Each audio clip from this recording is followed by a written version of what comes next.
INTUC Pathiyoor മണ്ഡലം കമ്മിറ്റിയുടെ നേതൃത്വത്തിൽ കോൺഗ്രസ് നേതാവായിരുന്ന തച്ചടി പ്രഭാകരന്റെ ചരമവാർഷിക ദിനം ആചരിച്ചു. ജില്ലാ പ്രസിഡന്റ് ജി ബൈജു അനുസ്മരണ സമ്മേളനം ഉദ്ഘാടനം ചെയ്തു.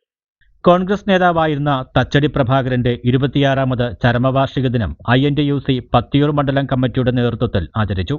INTUC പത്തിയൂർ മണ്ഡലം പ്രസിഡന്റ് കൈതാനത്ത് തുളസിദാസ് അധ്യക്ഷത വഹിച്ചു. ജില്ലാ പ്രസിഡന്റ് ജി ബൈജു ഉദ്ഘാടനം ചെയ്തു. പ്രിയങ്കരനായ നമ്മുടെ നാട്ടുകാരൻ ശ്രീ തച്ചടി പ്രഭാകരൻ അവരുടെ 26ാമത് ചരമവാർഷിക ദിനമാണിന്ന്. ഈ ചരമവാർഷിക ദിനത്തിൽ കഴിഞ്ഞ 26 വർഷമായി നമ്മൾ ഈ പത്തിയൂർ INTUC ഓഫീസിന് മുന്നിൽ ഈ ചരമവാർഷിക അനുസ്മരണ ചടങ്ങ് സംഘടിപ്പിക്കുന്നുണ്ട്. അതിൻ്റെ പ്രധാന കാരണം ഈ കശുവണ്ടി തൊഴിലാളികളെ ഈ ഫാക്ടറിയിൽ ഒരു കാലഘട്ടത്തിൽ ഈ തൊഴിലാളികളെ സംഘടിപ്പിച്ചുകൊണ്ട് തൊഴിലാളികൾക്ക് വേണ്ട ആനുകൂല്യങ്ങൾ നേടിയെടുക്കുന്നതിന് ഗവൺമെൻറ് സമ്മർദ്ദം ചെലുത്തുന്നതിനും അതിനുശേഷം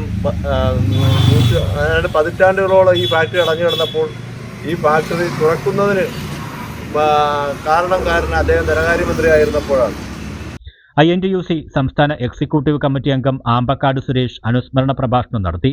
advocate Sreejith Pathiyoor, Chirappurath Murali, M Vijayakumar, Y Haris, Deepak Eruva, Bhadran, Hashim Sait, D Ramanandan തുടങ്ങിയവർ പങ്കെടുത്തു. News bureau, Kayamkulam.